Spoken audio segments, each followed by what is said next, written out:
আসসালামু আলাইকুম এভরিওয়ান। আজকে আমরা শিখব এক্সেলে কিভাবে আপনি বাংলাদেশি টাকার সাইনটা ব্যবহার করতে পারেন। তো তার জন্য আমি একটা সেলে একটা সংখ্যা লিখে নিলাম।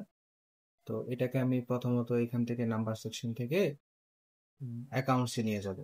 অ্যাকাউন্টসে নিয়ে যাওয়ার পর এখানে দেখতে পাচ্ছি আমরা ডিফল্ট ভাবে ডলার সাইন আসতেছে। এখন আমরা এটাকে বাংলাদেশি টাকার সাইন কিভাবে করা যায় সেটা শিখবো।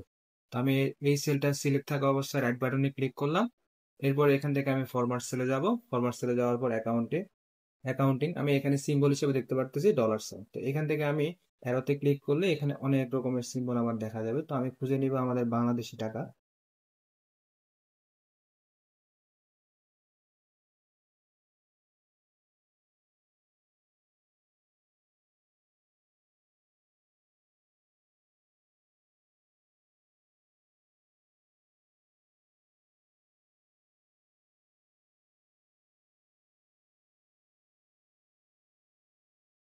এই যে আমি পেয়ে গেলাম আমাদের বাংলাদেশ। এখানে আমি ক্লিক করলাম, করার পর ওকেতে ক্লিক করলাম, দেখা গেল যে আমার এটা একবারে আমাদের বাংলাদেশি টাকার সাইনটা হয়ে গেল। ধন্যবাদ সবাইকে।